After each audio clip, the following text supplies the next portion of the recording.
Welcome. It's great to have you here. It's really great to have Roden here, though, because he's the speaker. If he wasn't here, this would be really boring. So I didn't bother asking him what kind of intro he wanted because I knew I was going to pick this one by myself. This man is a pillar of the community who has just been making all kinds of fun, well, I mean, I guess phone stuff originally, but, well, I mean, technically it's radio too, running your own phone network, and then running your own pager network is, I mean, I guess that's kind of loosely related to what are those freak guys? Telefreak, yeah. And then a whole repeater network. I mean, basically, he says he's a phone guy, but everything I see up there's a radio. So I got to say, this man has been our brother who we've basically never spoken to for years, and I'm very pleased to finally have him at our event. So I want everyone to thank Andrew for his time, and please enjoy POCSAG Amateur Radio Pager Network. Woohoo! Thank you. Thank you. Thank you all for coming. This is kind of a passion that me and my friends and family kind of all share. And RF Tech Sidney Vicious was the world's only hacker dog, so I dedicate it to him. I work for Spirent Security Labs, so shout out to them. As he said, I'm Andrew Strutt. My call sign is Kilo 6 Alpha Delta Sierra for the Amateur Pager Network and the repeater network or repeater system I brought. I have an event call sign for November 7 Tango. So that'll be good until Tuesday. So I'm going to go through the POCSAG network first, and I have some screenshots for it. I didn't bring the POCSAG network. It's actually up in my room, still transmitting and working. So if you page or send a tweet for specific hashtags, it'll come out the pager network and whatnot. And if you're an amateur radio operator and you have a call sign, you can transmit on that frequency with the appropriate cap codes, and you can communicate with it as well. So, so we'll get right into it here. So talk about how and also the why. So we've been doing this for, gosh, I think 5 years. And originally the idea was me and Jay Falcon were talking about what we could do radio-wise and something really old school.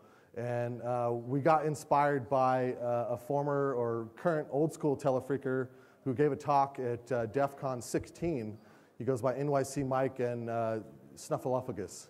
So originally that was his thing, and so we decided to bring it back, and it's been a success. This is our 5th year doing it. So the idea originally was to put together the equipment and to design and test it. At the time when I was talking with Jay Falcon about it, and we rolled around the different ideas over extreme distances and extreme time zone differences, it was a long process to decide what to do and how to do it. I had engineered it all kind of in my head on paper, and he had some ideas on the software and the coding of it. And so while I was in Afghanistan, I ended up buying all the equipment and did some tests with it, and then I sent it all to Jay Falcon. So major props to Mr. Jay Falcon, who did significant amount of grunt work to make it all work while I was overseas, and then and it's been a success ever since. So it pretty much boils down to these 5 pieces of equipment that make it work. So and I'll show you some of the pictures, but most of it really relies on, obviously, the transmitter for the POCSAG, which is a cheap Chinese black box. Not necessarily Part 97 FCC compliant, but in doing experimentation is something that you can do with amateur radio, and it works very well. So the other piece is the amplifier, and I'll show you a picture of that. We're not pushing 100 watts. The amplifier will take 10 watts in to produce 100 watts out. Last time I tested it a few years ago when I was a little worried about it and doing the RF exposure math because the antenna was in my hotel room the first year. So that was pretty funny as we discussed that and doing the measurement of the radiation exposure. Hey, good to see you. And so I think we're only pushing maybe 2 or 3 watts out of the transmitter into the amplifier. And when I last tested it, it was like 40 watts out of the amplifier. Now, the antenna that I have is a Diamond X50N in connector, and that's a 5/8 wave high gain antenna used for repeaters, and it's almost commercial grade, very widely used in the amateur radio community. The other point I bring this up is the feed line and the antenna makes a huge difference.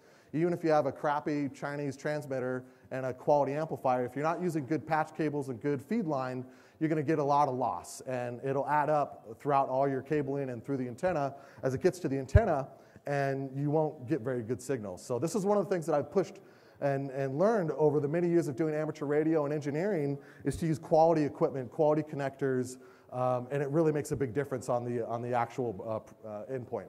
So the cabling's important, and obviously the laptop, but that's kind of the simplest part was, well, maybe not the simplest, because I needed help with it, but because I'm not a big coder, but over the years, I think there's been every year a new generation of people who have sat down at my laptop and like refactor the code. And in fact, Mr. Tux here wants to refactor the code. He's refactoring code extraordinaire, so he's been begging me all week, saying, let me get on your laptop and rewrite the code. So I think Jay Falcon wrote it the first time, I fussed with it, and then Farr fussed with it and rewrote it, and then I think that might be it. Maybe Jens from the CCC did a couple iterations on it, and so it's kind of a group effort, and it's a simple Python code that just communicates over serial.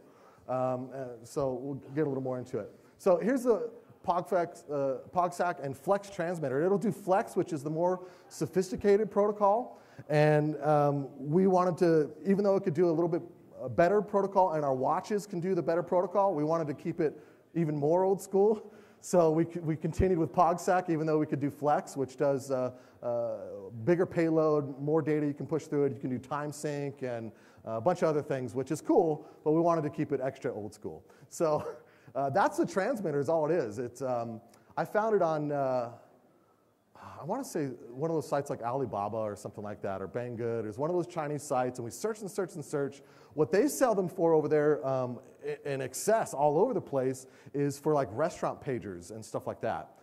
Those aren't really used much here in the US, but paging is still used all over for many different industries, and it's a huge information disclosure issue. And I'm not going to repeat a lot of that. I'm going to mostly talk about the hardware and our implementation of it. If you want to cover all that, definitely see NYC Mike's talk from DEFCON 16, and he covers all the intimate details of decoding it and so on. So a lot of good information there, but I'm not going to dig too deep into that. But also Vlad Goskamelski's here, who can also help. He works with me at Spirent, and if you want to get into decoding paging and need a little pointers, Mr. Goskamelski can help with that. He's at Recompiler, so he's right there. So I appreciate his help too. So this is a good piece that makes it all kind of happen. Not only do you need a good feed line and a good antenna, but you need a good amplifier. Obviously, we could turn up the power on the transmitter, but it's only capable of maybe 5 watts if the Chinese specs are right. But we turn it down so it's not going to work so hard, and we let this do all the work. This is a high-quality amateur radio amplifier, and you can see it'll do anything from 430 megahertz to 450 megahertz. And as I mentioned before, 10 watts in and 100 watts out. It uses in connectors for UHF microwave frequencies, and it has some other features in there that we don't use for amateur radio stuff. So it's a high quality amp. It doesn't have any spurious emissions and any issues like that. And that's one of the things I was adamant about is when I was going to build this and do this is that A, we could stay legal, and B, we weren't going to spam the bands with a bunch of spurious emissions and piss off local ham operators and whatnot and so on. One thing I do, and I'll get into it a little bit, is I am members of the local ham clubs here in Las Vegas. And so I do a lot of research on frequency listening and making sure I'm not going to stomp on other people's projects and other repeaters and so on. So we were adamant about choosing the right frequency. And fortunately, for the last 5 years, no one's complained. Every year we come back, I always check in with my local ham buddies and see if anyone's complained or wanted to file a complaint or so on. Because they could file a complaint to the FCC if they were pissed. But no one has, thankfully. And I've been on a good frequency that no one seems to be using. One of the things that we do, and I'll get into a little bit more, is that in the software, it does send a call sign, but it doesn't show up on the pager because it doesn't send it with a cap code. So every 10 minutes, there's a call sign that's sent out for this time. It is N17, November 7 Tango for Telefreak. And this is one of the creators of Telefreak Champ right here. And so this year, it's an event call sign. Previous years, it was other Telefreakers call signs, either myself or Sleestack's call sign, or who was the other ones? Nerds, yeah. What was it? N3RDS? Yeah, so we've used different call signs all legally. But this year, I saw that it was very easy to get a 1-by-1 event call sign coordinated with the ARRL. And I got that this year, and they approved it within the same day or the next day. And so I was pretty excited about that, to have that. So that's this is the big piece of it, is to have a good amplifier. Obviously, you don't need to drive it too hard. When it's paging really hard, when people are hammering it, the amp does get a little bit warm. But compared to some of the other amateur radio stuff, it's more like lukewarm, where some of my other equipment, for example, the UHF 70 centimeter repeater, it can essentially get up to like lava hot. This only gets up to like lukewarm because we're not working it too hard. One of the interesting things is that we do link it to Twitter and a couple other things, but Twitter has 140 characters. POCSAG only allows 90 characters. So most tweets come out in like 3 pages. So it's not really efficient, but we're cramming new technology into old technology, but it works. So as I mentioned, the feed line, and I'm not going to get too deep into it, but it's very important to get good feed line. LMR 900, don't use RG58. You need good shielding, good connectors on the end. And when you get an adapter, you need a good adapter. So to get into the Chinese transmitter, it's B and C. So I adapt in to B and C, and I made sure there's all gold connectors and so on. So that's an important piece. Makes a huge difference. You lose approximately half a dB per connection. So 1 connection, 2 connections, and then the other connections on the back of the amp, I mean, you're losing a couple dB through that. So you want to minimize that loss so you get as much power to the antenna, which does some amplification naturally, and it makes a huge difference. I've built a lot of amateur radio systems. I've done a lot of engineering with that, and I've gone where I've used the cheap connectors, I've used the cheap coax, and it works, but then when I update it with new stuff, it works like 40% better with the same amount of wattage and so on. So antenna makes a big difference, and the feed line makes a big difference. So for the cabling and whatnot, it's just serial into the back of the Chinese transmitter, but if you notice back in one of the other slides, it does have RJ45, it will talk network, but it only does telnet. The web interface, it was so atrocious, I saw it once and I never looked at it again, never tried. Jay Falcon looked at a couple of the other interfaces that the transmitter had, but we decided just to maintain old school and just keep it serial, super simple, and it works really well.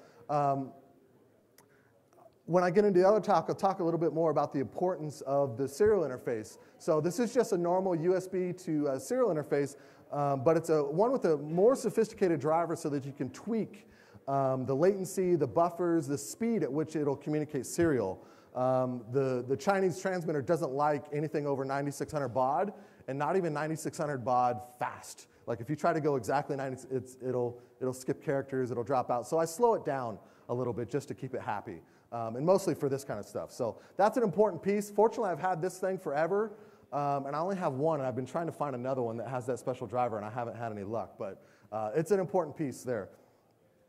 So I run it off a virtual machine, and as you guys know, I am the rodent, so you'll see some of this stuff in there. So it just runs off a virtual machine off of Ubuntu. I think it's 5 years old. If it ain't broke, don't fix it. And it never touches the internet, really. So, well, one way with the reverse tunnel. So it just runs on a virtual machine with a virtual serial adapter, and that's how it communicates to the transmitter. And also shout out to 2600 and to the Telefreak badge crew. As you can see, this is our badge this year. So that's an important piece, because if there's no data to push into the transmitter, it's obviously not going to work. But it's very simple. We try to keep it as simple as possible. It just runs with a simple set of Python scripts that just dump the data to serial, and the transmitter just accepts anything you throw at it over serial. So like I said, it does send a call sign every 10 minutes, and then it does send cap codes for different types of messages and so on. Vlad had asked me to do some special cap codes, but unfortunately I didn't have time to do it, but we might be able to do that a little bit later. So. But the cap codes are important for the POCSAG decoding, and you can get more information on that from Vlad. So this is what it looks like when it's all like put together. It's not super fancy, but you need a good power supply. And obviously there's the amp in operation, and there's the transmitter, and then it's just serial to the laptop. So this is a good switching power supply, so there's no spurious noise off of that, no AC hum, stuff like that. That can affect the not only the RF transmission, even though it's digital, but it can affect noise getting into other things. The serial and all that is important. So for overall reliability of your system, you want to make sure that all these different components are of higher quality. If you can, go commercial grade, but amateur radio grade is effective enough. So that's an important piece, is to have a good power supply to make it all work. And I like to have things mobile, transportable, and be able to use multiple power interfaces or types. So I try to run everything all 12 volt, because it's easy to get 12 volt off of batteries and to convert that and so on. So that's what it looks like when it's all working. I took this picture this morning. I rebuilt it all last night. There was a little bit of interference or jamming or something like that, but that seemed to go away, and I wanted to deconstruct it and rebuild it all back again, the repeater and the transmitter for the POCSAG, and it's all working good now. So the legalities around amateur radio is not that difficult. To get into amateur radio, you can learn a lot. To get a simple technician's license, it's only 36 questions, multiple choice. You only need to answer 27 of them correct. So the entry level to get into it is very easy. And it's $13 for 10 years. And it gives you federally licensed ability to experiment and to do all these cool things on the amateur band. So I encourage people, if you want to transmit POCSAG, get a ham license and don't stomp on those bands. And I request that, the FCC requests that. But it's also just gentleman's agreement or just being polite with your neighbors and stuff like that, and that matters. We all have to cohabitate in the RF spectrums, whether it's cell phones or Bluetooth or whatever, but in particular with amateur radio, there's an important piece to that. Now, talking with other old school ham radio operators, I've had them argue that it's illegal, that you can't do it. And so the two bullets in Part 97 FCC that I pull out is beaconing, which is used all over the place for propagation testing and stuff like that, and then also broadcasting transmissions. It used to be that you could only broadcast to everyone if it was like the space shuttle or QST from the ARRL, stuff like that. So they've since modified the wording a little bit since we don't fly the shuttle, unfortunately. But you can't broadcast with intended reception by the general public, indirect or relayed. So there's other bullets that do fall under this type of transmission, but these are the ones that I think follow what we're doing best. And so it is legal. It's very easy to be legal, and I ask you to do that. So one of the pieces that works, and I mentioned it before, is coordination, to know your local ham operators that you're going to be sharing those frequencies with potentially, to know your local ham clubs and whatnot, get friendly with them. You know, the last ham club I joined in Washington, D.C. was $25 for 5 years. So, I mean, it's not really hard to get in with those guys. I went to their amateur field day. I brought my repeater out, and you know, you can learn a lot from these guys and share information, and they'll kind of look out for you as well. So if you're using a frequency or doing something wrong, they'll give you some help. They'll give you some advice. Just yesterday, Drugi brought another friend of ours, and he's an amateur extra, the highest class you can get, and he's helped me diagnose some of that stuff. And we're on the same page, but it's nice to be able to bounce stuff off other hams and other tech-savvy people to either validate what you're thinking or to invalidate it, say, no, you don't know what you're thinking, it's something else. So it was nice to be able to talk with other hams, and it really works well. Research, one of the things I did is just to Google my face-off to find what other people are using on frequencies and these types of transmissions, and that's a big effort of it. And then also just listening and observation. Before I get on a frequency and start stomping out and using it, I'll listen for days or weeks at a time to see if anyone else pops up on that frequency and uses it. So you want to share it and be polite about it. POCSAG, the transmissions are very intermittent, so it comes and goes, so you're not necessarily transmitting all the time.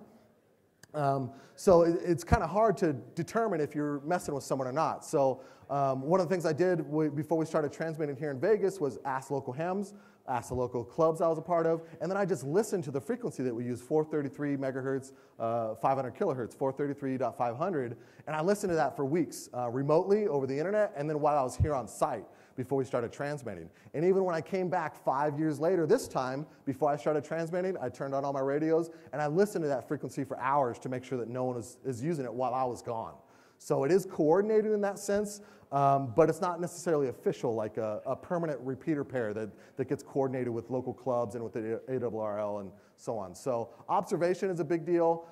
If you've done your research and your observation and you still can't feel comfortable with it, always fall back on your band plans. ARRL does publish all the plans for different frequency spectrums, and they do also have slices in some of these spectrums for experimentation. So if you're doing something that's polite and neighborly, but you isn't necessarily Part 97 compliant, you're doing experimentation, you are allowed to do that. And that's one of the cool things that I got into amateur radios because like years ago, before we even had the TSA, I would carry my ham radios on planes and stuff, and they would harass me. I would show them my FCC license. Oh, I'm federally licensed. Like, I can carry this. I can use this. And they don't know what to say.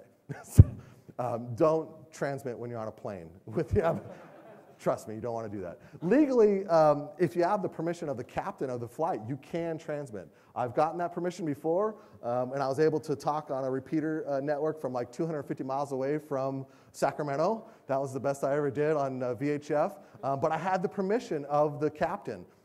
Since then, many years ago, I think they've kind of tweaked the rules. So, but I think the captain has the ultimate say on that. So definitely utilize your clubs and peers that you're sharing the spectrums with. That's an important piece. So let me see what else I got here. That's towards the end of it, but you can always find us on rc.2600net. All the telefreakers and us hams and hackers are in pound telefreak. You can chat with us, and you can follow my Twitter, Andrew_Strutt, and this is basically what I look like when I'm working. So I think that's 25 minutes is what I had. So if anyone has any questions, I'm happy to answer any, and we'll start with Miss Lindsay here.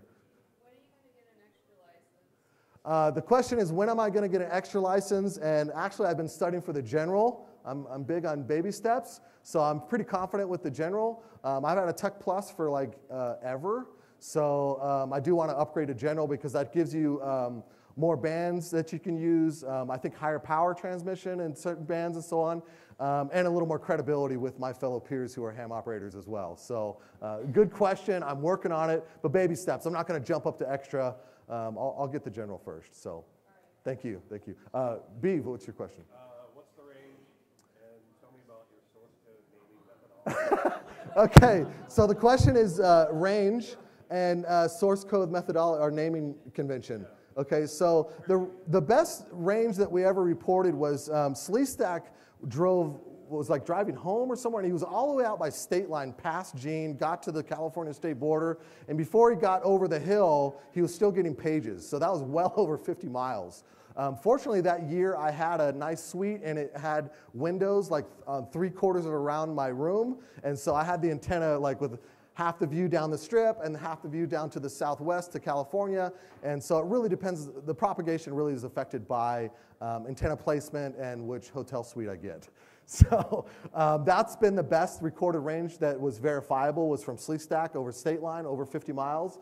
But it definitely saturates the casino or the immediate quarter mile. Yeah, it does. The range is quite good. Now, the follow-up question that he had was about our highly complex source code naming convention. And like I said, we've been doing this for 5 years. There's been several iterations of the software. And so the naming convention I think we're on now is test 4. So, and once it works, it works. So, you know, I haven't like pushed it to GitHub or anything like that, but I might do that. But it's very simple stuff. You're just dumping the raw data to the serial port. You know, Tux could tell you there's like 500,000 different ways you can do that with Python, and he'll probably do it 250,000 different ways. So, but we do keep it simple. And once it's working, we're not going to beat ourselves up over it and, you know, and make a name for it, copyright it, trademark it. You know, we tested and like the 3rd or 4th time it worked, and remember what it's called, because sometimes I just suspend the VM until next year, and I open it up and I'm looking at the scripts and I'm like, God, what was the last one we used? Look at the history. We use this one, this one, this one, this one, this one. But we had to go by date this time, so I looked at the date as 2016 August, and we're able to find which script we used last time. So that's the majority of it. It's the implementation of what makes it all happen and whatnot, and we can get more into decoding POGSAC and whatnot, because we're certainly spamming that band. There's a lot of information, a lot of RF going out there, and you can decode it. It's cool stuff. Tux, you had a question? What does the TSA have to say about you dragging all this equipment on planes? What does the TSA say about me dragging my equipment on the planes? Well, nothing very pleasant. They have a lot of questions. I use my FCC license pretty heavily. I use my government ID pretty heavily to, obviously I'm not just some schmuck with a bunch of gear who's going to try to take apart the plane while I'm flying with tools and so on. But this year, I actually paid the oversized fee and packed it all in one big giant box. So I carry my handhelds, I carry some tools with me and so on. But like this repeater and the other stuff, I didn't have it on my carry-on. So TSA didn't say too much. But I did have them pre-inspect it before they accepted it to go down. And so I stood there as he opened up the box and went, holy Christ, what is this? FCC license. You know? So, and he's like, okay. And what is this? And FCC license, you know. So it's effective, and just told him I'm an amateur radio operator, and this is my equipment, and they don't know. And it's not illegal. It's just they have questions and they have to swipe it down and all that stuff. But they do always ask about my handhelds and why I have that on the plane and so on. And one of the things that Vlad and I do is ARES, Amateur Radio Emergency Service. And you know, all of our other comms aren't always going to be there. And so you have to fall back on what still works, and that's amateur radio. So any other questions? Good question. How much does an event license cost? It's totally free. Yeah, you just go to ARRL. There's a website. I think it's 1x1call.org or something like that. You can Google it up. You just apply. Put in your call sign, put in your information, what you're using it for. And for me, they approved it the very next day. So a couple other questions? Here, he was first here. We'll get you. Well,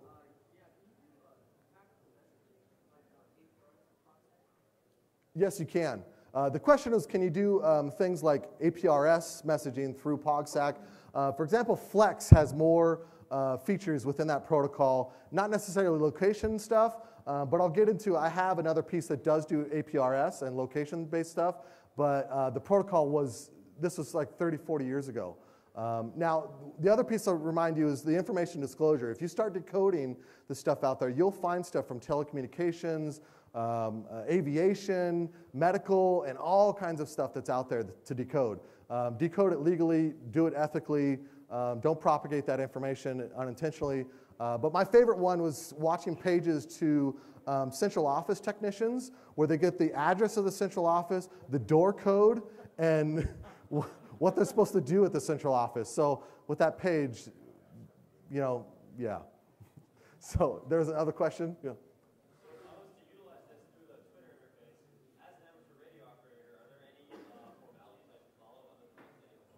So the question is regarding formalities or proper etiquette if you're going to transmit on POCSAG or use the hashtags and whatnot. Obviously, some rules apply because it does go from Twitter to amateur radio. I think the only major stipulation that is an issue for me is cursing. Unfortunately, it's not censorship. It's just, you know, you don't have to be a dick all the time, so you don't have to curse. But that's, I think, the only thing that is really an issue is just that sort of thing. So. Next question. Yeah.